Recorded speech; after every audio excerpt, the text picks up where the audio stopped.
So ito yung ating blacks, alright? So nakita nyo, wala naman siyang kahit balahibong nahulog sa kanya. So what's up? Magandang umaga sa inyong lahat mga kamanok. So once again, this is Linyada ng Mamay. So nandito tayo ulit upang i-update kayo, okay, doon sa ating dalawang estudyante. Alright? Kung natatandaan nyo, one of this video, yung mga ginawa kong video, na ulit ko po sa inyo na tayo po ay merong mga estudyante na ginagawang healthy o na pinapalusog natin kasi may mga pupuntahan tayong imbitasyon. Alright? So ngayon nga po, natapos na yung imbitasyon, naka-attend naman tayo at syempre, bibigyan ko kayo ng update ngayon sa videong ito. Kaya mga kamanok, hopefully, okay lang po kayo, yung ating mga OFW dyan, mega shoutout sa inyong lahat, hindi ko pa kayo kilala. So para ma-shoutout ko kayo next video, mag-comment lang po kayo sa baba. So ngayon mga kamanok, ano pang hinihintay natin? Bisitahin na natin yung ating mga estudyante, yung ating mga alaga, at sigurado ako, matutuwa kayo sa aking ibabalita. So ano pang hinihintay natin? Let's go!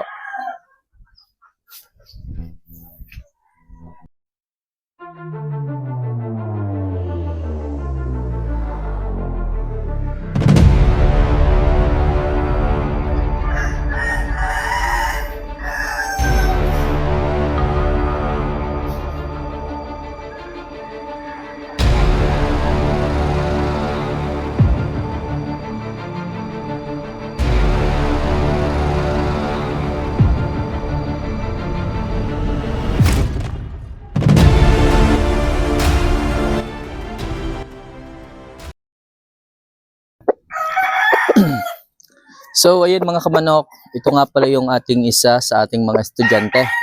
So, ito yung ating blacks, alright? So, nakita nyo, wala naman siyang kahit balahibong nahulog sa kanya. Ayan. So, napakaganda, healthy pa rin. Parang namasyal lang siya nung araw na yon. Nakauwi ng maayos. Nakauwi ng wala man lang nahulog na balahibo. Makikita nyo mga kamanok, ang ganda. Okay.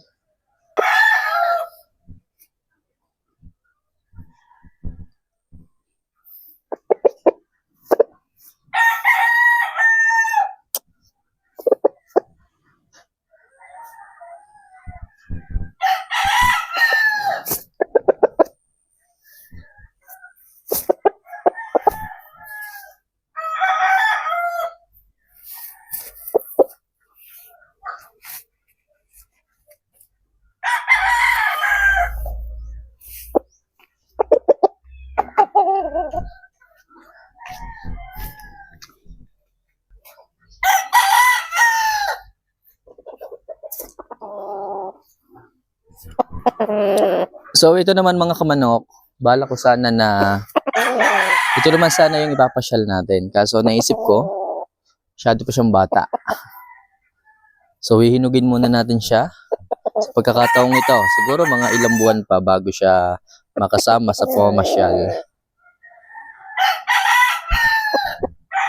Tapos nga pala, proceed tayo dun sa isa nating estudyante na nakasama sa pamamasyal nung araw ding yon. So puntahan natin. Blacks din po yon, kapatid nung isa kong pinakita sa inyo.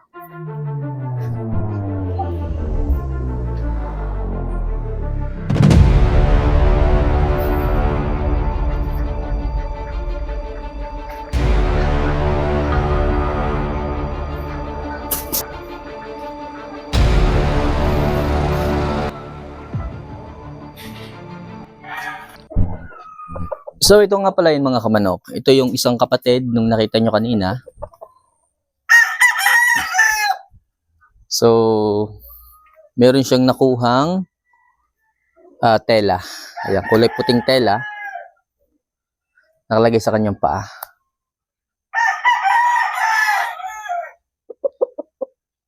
Okay, so far okay naman na siya. Nakakakain na siya ng maayos. At konting pahinga lang, magiging okay na po ulit. Ayan. Ito yung ating black.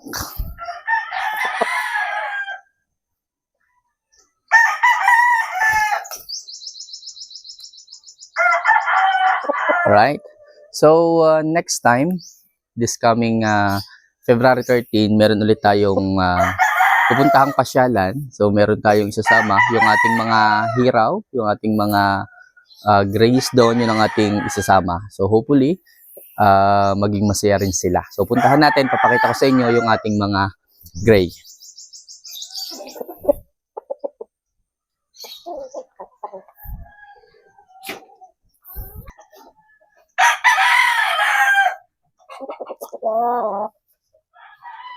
So, mga kamanok, ayun nga, right after na makita nyo po yung ating dalawang estudyante na talagang nag-enjoy sa pamamasyal.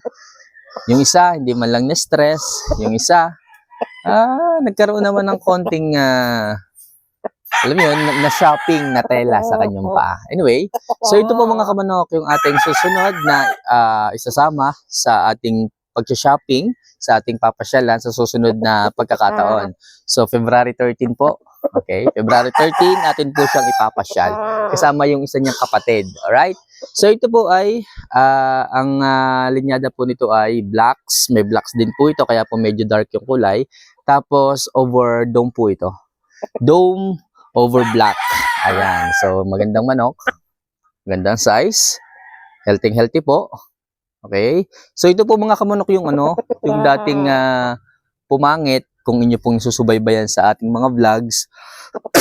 Nung naglugon siya, sobrang pangit niya. Pero nung makapagbihis siya, ito na po siya ngayon. So, gumanda po siya, kamintabang balahibo, gumanda yung pangangatawan, bumulto. Siyempre, dahil nga po sa sinasabi ko palagi, magbigay po kayo ng fermented Jackie Oats, tsaka yung ibang mga vitamina na aking ibinablog. Sigurado po ako, makukuha nyo rin po yung ganitong klaseng mga manok, mga healthy, magaganda, mapupulang mukha, sign of healthiness po yan. Alright? So, again, ito naman po yung ating isasama sa pamamasyal sa darating na February 13. And also, yung kapatid niya. So, samahan niyo ako mga kamanok, tingnan din natin yung kapatid niya.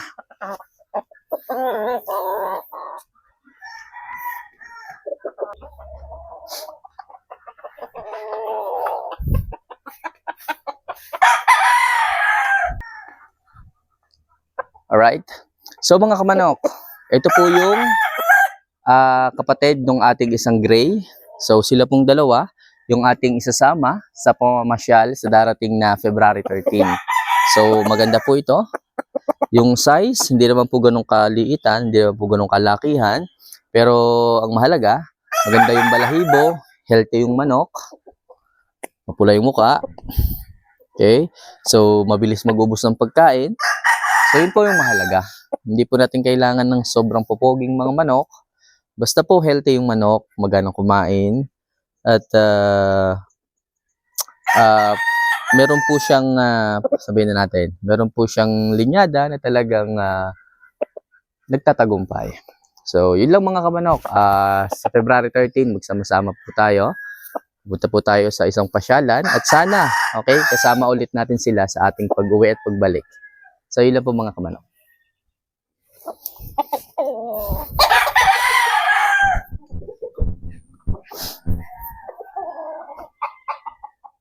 And so, ayan mga kamanok, ni-update ko na po kayo sa ating mga estudyante na isinama sa pamamasyal nung nakaraan. At yun yung masasabi kong tagumpay. Okay? So, napakasaya ng mga pangyayaring yon. Nag-enjoy talaga kami, tagumpay. At ang mahalaga, maayos na rin sila. So, ngayong darating na February 13, so, sama-sama ulit sana tayo. Mamamasyal tayo, kasama yung ating mga alagang mga manok. So, ngayon pa lang araw na to, meron pa tayong 2 weeks para ibigay lahat ng pangangailangan ng ating mga alaga para mas maging healthy, para mas maging malusog sila, mas magiging happy. So, yun lang naman kasi yung maaari nating ibigay sa kanila eh. Yung malusog na pangangatawan, masarap na pagkain, para sa ganun, pagdating ng ating araw na kung saan ay tayo ay mamamasyal na, wala tayong pagsisihan sa bandang huli.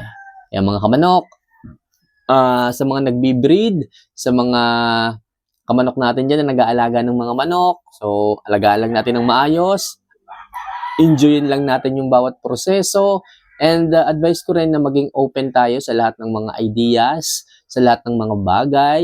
Huwag nating sabihin na Okay lang yun. Alam ko na lahat. Huwag tayong ganun. Sa pagmamanok, lahat ng bagay ay, ibig sabihin, kailangan po nating i-improve pa.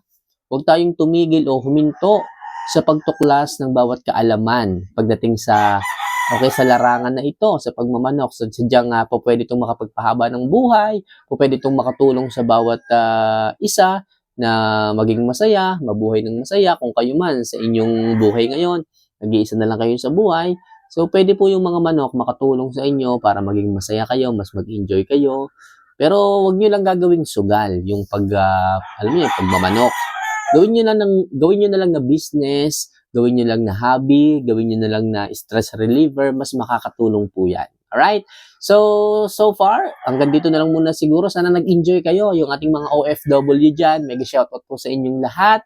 Sa mga gustong sumama sa aking o sa ating pamamasyal sa darating na February 13, so pwede niyo po akong sabihan kung gusto niyo po, okay? So sa mga gusto namang makapanood ng ating mga pamamasyal, okay, kagaya ng ating dalawang manok, pwede niyo rin po akong i-message. Okay, tropa-tropa naman tayo. So, ganoon na lang po. So far, hanggang dito lang muna siguro. See you for our next vlog. Mag-ingat po kayo palagi and keep enjoying lang po ang pagmamanok. Yun lang po. Paalam.